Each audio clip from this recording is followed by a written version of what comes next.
Partons maintenant à Marseille où un musée propose une exposition étonnante destinée à interpeller le visiteur. Les collections sont composées de saisies policières, des objets historiques récupérés chez ceux qu'on appelle des pilleurs de trésors, des citoyens lambda armés de détecteurs de métaux et qui n'ont pas tous conscience d'être dans l'illégalité. C'est pourtant le cas.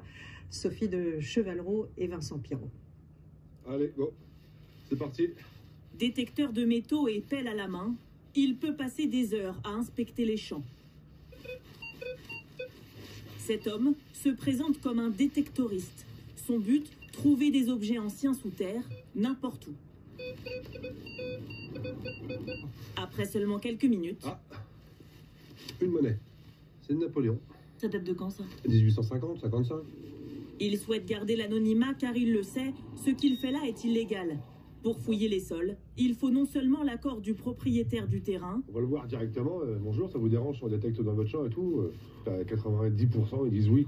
Mais également l'autorisation de la préfecture, ce que les détectoristes, n'étant pas des archéologues, n'ont pas. Fouiller illégalement est puni de 7 500 € d'amende. Pièces de monnaie, boucles de ceinture, dés à coudre, des objets de plusieurs centaines d'années. Vous avez du 17e, vous avez du 16e là-dedans, vous avez même du 15e. Et parfois bien plus. On a Philippe l'Arabe, premier, monnaie romaine, 240, 250 après Jésus-Christ. Je ne me considère pas comme un pierre, hein. Je ne revends rien du tout, c'est juste pour moi, ma passion, parce que j'aime beaucoup l'histoire. Mais d'autres en font un business. Sur Internet, des milliers d'annonces de monnaie romaine, revendues quelques dizaines, parfois quelques centaines d'euros. Certains vont même jusqu'à piller des sites archéologiques. Là, ici, regardez, ça c'est très caractéristique. Trace circulaire, usage d'une pelle ou d'une pioche. Ces gendarmes spécialisés des Bouches-du-Rhône découvrent ce jour-là plusieurs trous. Ça, c'est pas un sanglier. Regardez. Des fouilles clandestines, sanctionnées dans ce cas bien plus sévèrement. La destruction de patrimoine archéologique, c'est 7 ans d'emprisonnement et 100 000 € d'amende. Les détecteurs de métaux sont en vente libre, mais la réglementation sur leur utilisation est stricte.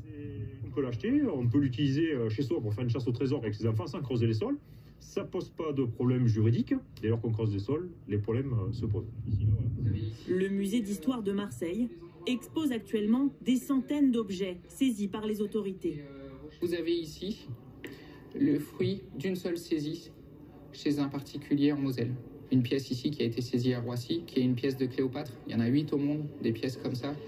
Des objets qui, une fois pillés, perdent leur valeur informative. Où se trouvaient-ils? Que racontent-ils du lieu de leur découverte? Des questions sans réponse. C'est la connaissance, c'est le savoir qui est mis en danger. On efface vraiment la mémoire. C'est comme si vous arrachiez les pages d'un livre. Selon une association de défense du patrimoine, près de 2,5 millions d'objets seraient illégalement prélevés du sol chaque année.